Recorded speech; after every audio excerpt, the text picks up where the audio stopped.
Doctor ortho Ayurvedic oil and capsule. अब दर्द भी घुटने टेकेगा। सीएम योगी के जापान दौरे में कई अहम समझौते। यूपी सरकार और जापान के यामानाशी प्रांत की सरकार के बीच ग्रीन हाइड्रोजन तकनीक पर ऐतिहासिक समझौता। यूपी इन्वेस्टमेंट रोड शो के दौरान मुख्यमंत्री योगी आदित्यनाथ ने दिया निवेश का आमंत्रण। उत्तर प्रदेश की कैबिनेट मंत्री बेबी रानी मौर्य का कानून व्यवस्था को लेकर सख्त रुख। मंत्री बेबी रानी मौर्य ने दी चेतावनी, यदि कोई थानेदार, दरोगा या सिपाही अवैध वसूली में लिप्त पाया गया तो उसके खिलाफ तत्काल होगी कठोर कार्रवाई।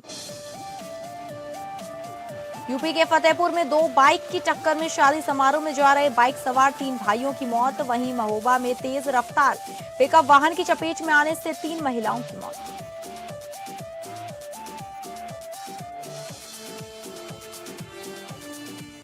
नमस्कार, आप सभी का स्वागत है उत्तर प्रदेश बुलेटिन में और मैं हूं आपके साथ अंकिता सिंह। शुरुआत करेंगे बुलेटिन की, जहां जापान के यामानाशी प्रांत में कार्यक्रम के दौरान उत्तर प्रदेश और यामानाशी के बीच ग्रीन हाइड्रोजन तकनीक को लेकर ऐतिहासिक समझौता ज्ञापन पर हस्ताक्षर हुए हैं।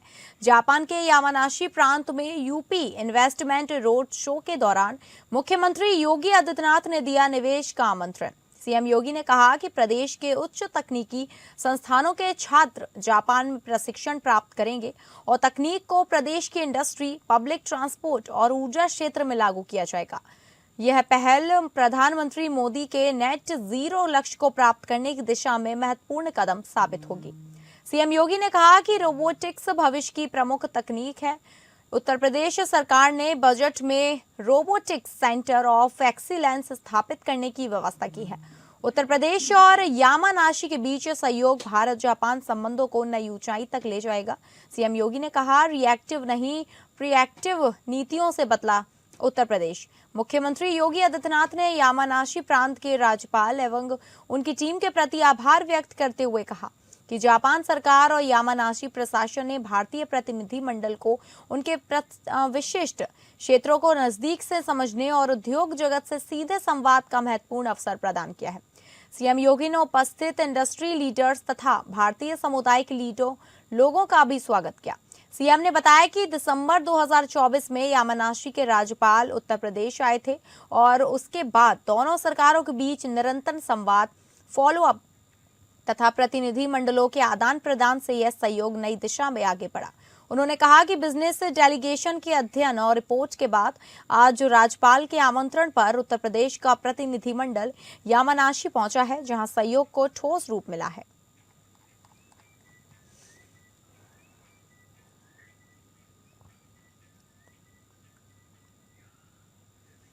जापान के यामानाशी में रोड शो कार्यक्रम में मुख्यमंत्री योगी आदित्यनाथ ने संबोधित किया। सीएम ने कहा कि उत्तर प्रदेश भारत की आबादी का सबसे बड़ा राज्य है। 25 करोड़ की आबादी उत्तर प्रदेश में निवास करती है। जैसे प्रकृति की कृपा जापान के यामानाशी प्रदेश पर है, इसी प्रकार उत्तर प्रदेश पर भी प्रकृति की असीम कृपा है। सीएम योगी ने कहा कि भारत की सबसे उर्वरा भूमि, भारत का सर्वाधिक जल संसाधन, सबसे बड़ी आबादी और भारत की सांस्कृतिक आध्यात्मिक विरासत की भूमि भी उत्तर प्रदेश ही में है। और भारत के प्रधानमंत्री नरेंद्र मोदी के मार्गदर्शन में उत्तर प्रदेश विकास की नई ऊंचाइयों को प्राप्त कर रहा है।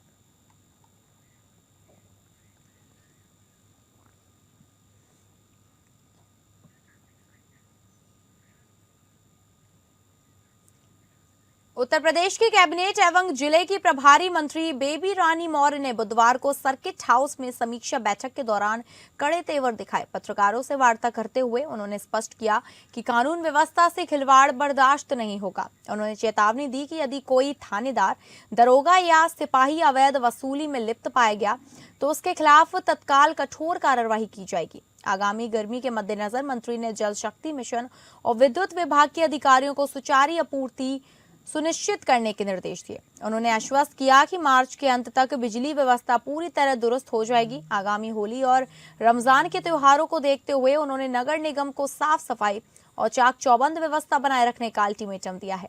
प्रभारी मंत्री के इस रुख से लापरवाह अधिकारियों में हड़कंप है। समीक्षा बैठक की है, उसमें हमारे जो गर्मी का मौसम आने वाला है उसमें खासकर जल शक्ति मिशन और विद्युत विभाग ये हमारे सुचारू रूप से कैसे चलें, इस पर बात की है। और जल्दी ही दोनों में मार्च के लास्ट तक बिजली व्यवस्था भी ठीक होगी, और जो कुछ 3 पेयजल के है, जो 3 रह गए हैं, 10 ब्लॉक थे शायद 7 हो गए हैं, 3 रह गए हैं, तो वो उसको भी जल्दी से जल्दी पूर्ण किया जाएगा। इसके साथ ही सुरक्षा व्यवस्था पे भी बात की है। जो भी थानेदार हो, चाहे सिपाही हो, चाहे दरोगा हो, अगर अवैध वसूली कर रहा है तो उसके खिलाफ कार्रवाई होनी चाहिए। यूपी के हमीरपुर जिले में 9 वर्षों से हमीरपुर बाईपास का काम चल रहा है। इतने वर्ष बीत जाने के बाद यह निश्चित नहीं हो पाया कि बाईपास कब तक चालू होगा। जाम की समस्याओं और विधानसभा में उठे बाईपास के मुद्दे को लेकर सदर विधायक मनोज प्रजापति आज बाईपास का निरीक्षण करने पहुंचे, जहां पर जिम्मेदार अधिकारियों के साथ बातचीत कर यमुना और बेतवा नदी में बन रहे बाईपास के पोलों का निरीक्षण किया गया। सदर विधायक ने बाईपास की कम से कम एक लाइन जल्द से जल्द चालू करने के जिम्मेदार अधिकारी को निर्देश दिए हैं। सदर विधायक के सामने जिम्मेदार अधिकारी एक दूसरे पर देर से हो रहे काम की जिम्मेदारी थोपते नजर आए। वहीं अगर बात करें बाईपास की स्थितियों की, तो बेतवा नदी का एक पुल लगभग बन चुका है। बाईपास में पड़ने वाले यमुना और बेतवा नदी के 3 पुलों की अभी कोठियां ही बन रही हैं। शासन द्वारा जल्द से जल्द बाईपास चालू करने के निर्देश दिए गए हैं।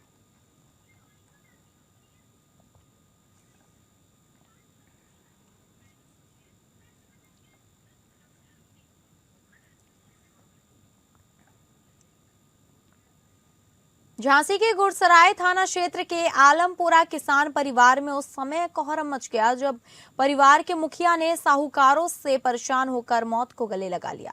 आपको बता दें, गुरसराय थाना क्षेत्र के ग्राम आलमपुरा निवासी ब्रज किशोर ने दोपहर को फांसी लगाकर जीवन लीला समाप्त कर ली। घटना की सूचना परिजनों ने गुरसराय पुलिस को दी। मौके पर पहुंची पुलिस ने शव को कब्जे में लेकर कार्यवाही शुरू कर दी है। मृतक के परिजनों ने आरोप लगाते हुए बताया कि किसान के ऊपर सरकारी कर्ज के साथ साथ गांव के भी साहूकारों का कर्ज था, जिससे दबंग आए दिन मृतक के घर पर आकर धमकियां देते थे, जिससे मेरे किसान भयभीत रहते हैं। मृतक के ससुर ने बताया कि मेरे दामाद ने अपनी शादी के लिए सरकारी कर्ज के साथ साथ गांव में साहूकारों से भी कर्ज ले रखा था। साहूकारों ने मेरे दामाद को परेशान करते थे और जो खेती की जमीन थी वो भी गांव के लोग ले रहे थे। मेरे दामाद के घर में बेहद गरीबी आ चुकी थी। कई बार तो मैंने भी मदद की, पर जो गांव के साहूकार थे उनसे डर से मेरे दामाद ने फांसी लगाकर अपनी जान दे दी। अपने पीछे वह एक बेटी और एक बेटा एवं पत्नी को छोड़कर चले गए। मृतक के परिजनों ने घटना की जांच कर कार्यवाही की मांग की है।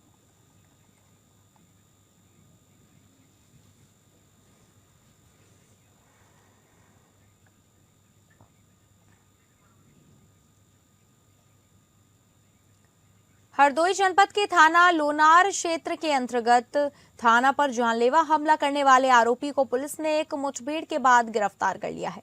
मुठभेड़ के दौरान आरोपी के पैर में गोली लगी है, जिसे उपचार के लिए अस्पताल में भर्ती कराया गया है। 25 फरवरी 2026 को कस्बा 52 के पास 12वीं कक्षा परीक्षा देकर लौट रही एक छात्रा पर पंकज नामक युवक ने धारदार हथियार से हमला कर दिया था। पुलिस जांच में सामने आया कि आरोपी छात्रा पर शादी का दबाव बना रहा था और इनकार करने पर उसने उसे वारदात को अंजाम दिया। पुलिस ने तत्काल मुकदमा पंजीकृत कर आरोपी की तलाश भी शुरू कर दी है।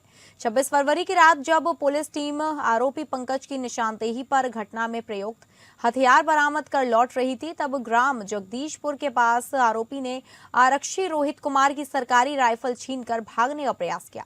घेराबंदी करने पर आरोपी ने पुलिस टीम पर फायरिंग शुरू कर दी। आत्मसार्थी की गई जवाबी कार्रवाई में आरोपी पंकज के दाहिने पैर में गोली लगी, जिससे वह घायल भी हो गया। इस छीना झपटी में सिपाही रोहित कुमार को भी चोटें आई हैं। प्रभारी निरीक्षक राकेश यादव के नेतृत्व वाली टीम ने आरोपी के कब्जे से घटना में प्रयुक्त हथियार बरामद कर लिया है। पूछताछ में आरोपी ने स्वीकार किया है कि वह छात्रा के साथ पहले एक ही स्कूल में पढ़ता था और अब एक तरफा प्यार के चलते उसने यह कदम उठाया। पुलिस मामले में आगे की विधिक कार्यवाही भी कर रही है। थाना लोनार पुलिस एक युवती पर धारदार हथियार से जानलेवा हमले के आरोपी पंकज पुत्र रामस्वरूप निवासी असलपुर थाना लोनार को हमले में प्रयुक्त बाका को उसकी निशानदेही पर बरामदगी करने के लिए जगदीशपुर 52 रोड स्थित प्रवीण होंडा एजेंसी के बराबर खेत पे लेकर आए थे, जहां पर पंकज द्वारा एक आरक्षी की इंसास राइफल छीनकर लोनार पुलिस पर जान से मारने की नीयत से फायरिंग शुरू कर दी। भागने का प्रयास किया। आत्मरक्षार्थ पुलिस द्वारा जवाबी फायरिंग की गई, जिसमें अभियुक्त पंकज के दाहिने घुटने में गोली लगी, जिससे वह घायल हो गया। उपचार हेतु CHC बावन भेजा गया है। अन्य विधिक प्रक्रिया प्रचलित है। यूपी के फतेहपुर जिले में देर शाम एक दर्दनाक सड़क एक हादसा हुआ है, जिससे जिले में सनसनी फैल गई और हादसा देख रोंगटे खड़े हो गए। सड़क खून से लाल हो गई और मौके पर चीख पुकार मच गई। बाइक सवार 3 भाई एक शादी समारोह में शामिल होने जा रहे थे, जहां सामने से आई बाइक से जोरदार टक्कर हो गई, जिसमें तीनों की दर्दनाक मौत हो गई और 2 लोग गंभीर रूप से घायल हो गए। सुल्तानपुर घोष में बुधवार की देर शाम एरैया मशायक गांव के निकट एक कोल्ड स्टोर के ठीक सामने यह हादसा हुआ। पुलिस ने तीनों शवों को कब्जे में लेकर पोस्टमार्टम के लिए भेज दिया है। वहीं घायलों का प्राथमिक उपचार सामुदायिक स्वास्थ्य केंद्र हथगांव में करने के बाद चिकित्सक ने फतेहपुर जिला अस्पताल के लिए रेफर कर दिया है। खागा क्षेत्र अधिकारी दुर्गेश दीप ने बताया, हादसा देर शाम का है। काफी अंधेरा हो गया था और कोई भी प्रत्यक्षदर्शी पूर्ण रूप से इस मामले में जानकारी नहीं दे पा रहा है। उन्होंने बताया कि घटनास्थल पर यह समझ नहीं आया कि दोनों मोटरसाइकिलों की आमने सामने भिड़ंत के बाद घटना घटित हुई, जिसमें 3 की मौत हो गई और 2 लोग गंभीर रूप से घायल हो गए।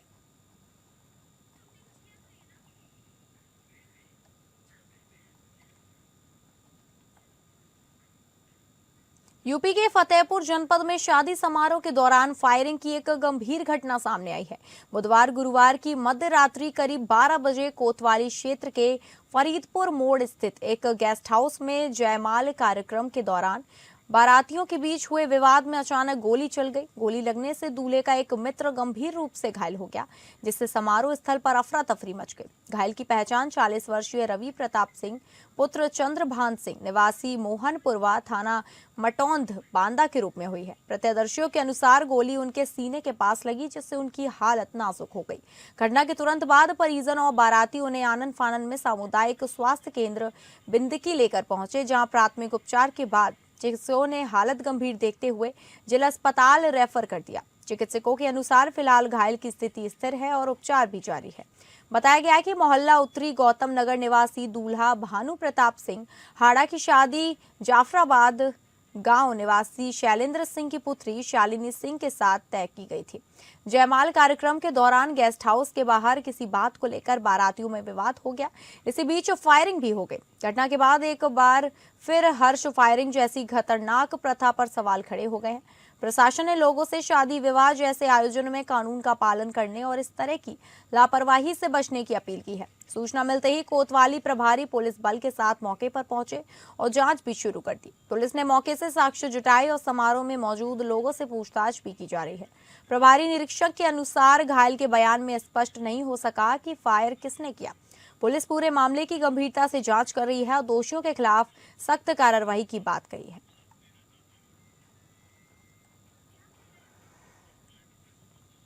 अगली खबर है ग्रेटर नोएडा से, जहां ग्रेटर नोएडा के इकोटेक 1 थाना पुलिस और बदमाश के बीच हुई मुठभेड़ में बड़ी सफलता हाथ लगी है। 24 फरवरी को लुक्सर गांव में हुई सनसनीखेज हत्या के मामले में पुलिस ने 24 घंटे के भीतर 2 और आरोपियों को धर दबोचा है। इकोटेक 1 क्षेत्र में देर रात पुलिस चेकिंग के दौरान जब कार सवार संदिग्धों को रोकने का इशारा किया गया तो उन्होंने रुकने के बजाय पुलिस टीम पर सीधे फायरिंग शुरू कर दी। जवाबी कार्रवाई में पुलिस की ओर से भी गोलियां चली, जिसमें हत्या के मुख्य आरोपी सचिन और विपिन के पैरों में गोली लगी। एक पिस्टल भी बरामद हुई है। अब तक पुलिस इस घटना में शामिल 6 आरोपियों को गिरफ्तार कर चुकी है।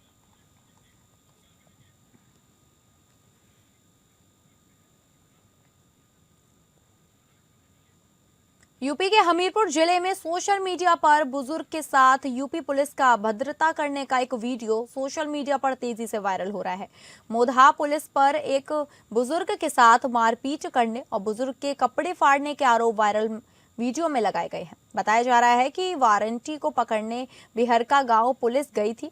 इसी दौरान पुलिस और बुजुर्ग की तीखी नोकझोंक का वीडियो ग्रामीणों ने बनाकर सोशल मीडिया पर वायरल किया है। मामला मोधा कोतवाली क्षेत्र के बिहरका गांव का है।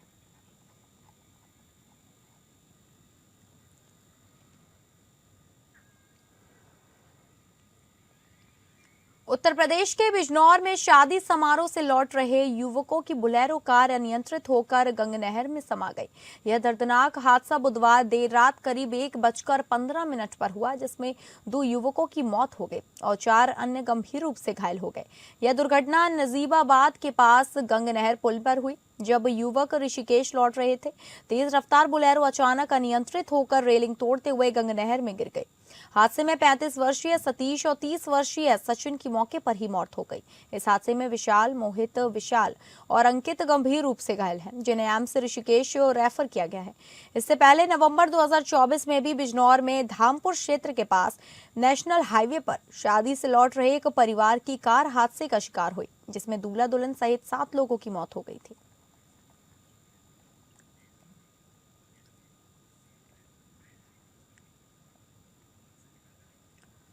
यूपी के महोबा में तेज रफ्तार पिकअप वाहन अनियंत्रित होकर मैरिज हॉल में आयोजित विवाह कार्यक्रम से वापस घर लौट रही महिलाओं को रौंद दिया और मौके से फरार हो गया।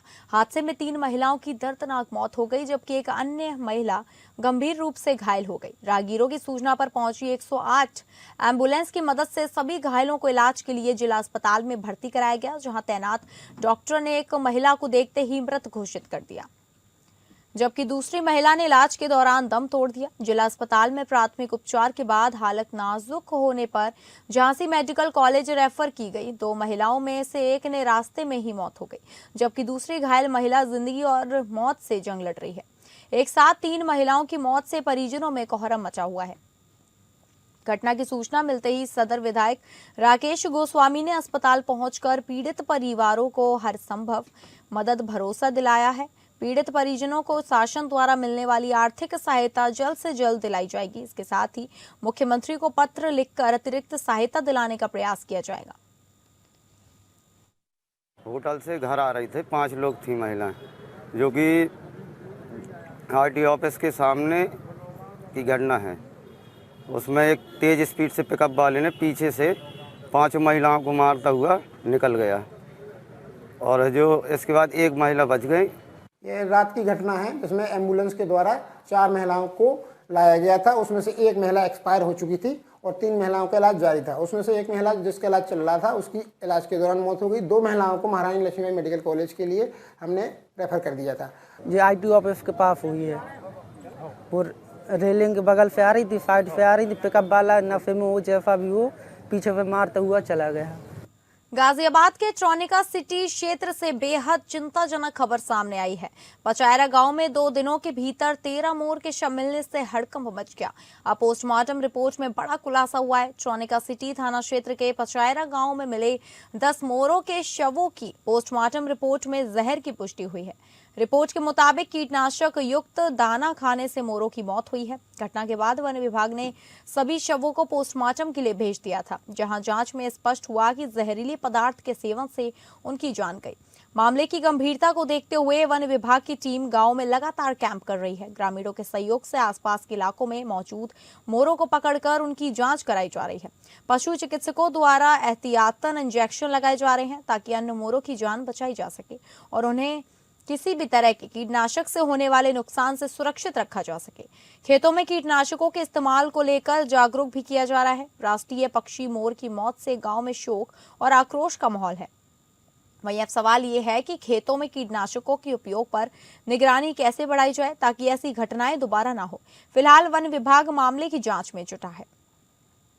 जिला गाजियाबाद के गांव पचारा में लगातार राष्ट्रीय पक्षी मोरों का मरना क्या कोई आम समस्या है या किसी उद्देश्य के तहत इनको मारा जा रहा है? कई मिले, मैं आपको लाइव तस्वीरें दिखा दूं।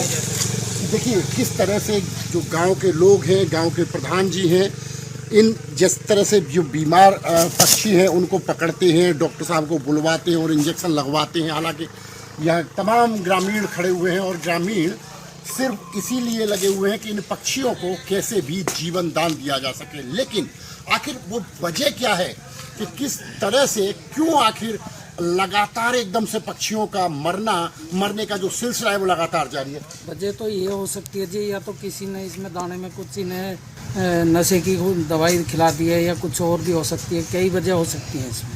सर अभी तो पुलिस प्रशासन भी कल भी आया था और आज भी, और वन विभाग की पूरी टीम कल भी आई थी और आज भी आई है, और डॉक्टर वगैरह भी आ ही रहे हैं। जैसे ही हम बता रहे हैं मोर यहाँ पे तो टीम आ रही है वन विभाग की भी, और डॉक्टर भी इंजेक्शन वगैरह दवाई दे रहे हैं, और फिर भी मोर नहीं बच पा रहे हैं क्योंकि दवाई भी दे के नहीं बच पा रहे। अभी तक पता नहीं लग पा रहा है कौन सा इन्होंने जहर खा रखा है या क्या खाया है, कहाँ पे खाया है, क्योंकि कल भी 12-13 कल मिले थे, 2 सुबह मिले थे, एक उनमें चिड़िया थी और एक अब मिला है। अभी विभाग की टीम का ये कहना है कि इन मोरों ने क्या खाया है, कौन सा ऐसा दाना जहरीला खाया है, उसका हम पता लगा रहे हैं। जो लैब है उस लैब में हम जाकर इसको टेस्ट करेंगे।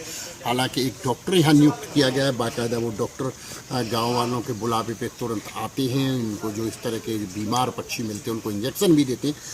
लेकिन अभी तक 48 घंटों में भी शासन और प्रशासन इनके पीछे की जो बीमारी है, इनके पीछे की वजह है, उस वजह का अब तक भी पता नहीं लगा पाया। एपीएन न्यूज़ के लिए मैं राजीव मिश्रा, गाजियाबाद। तो फिलहाल उत्तर प्रदेश बुलेटिन में बस इतना ही। नमस्कार।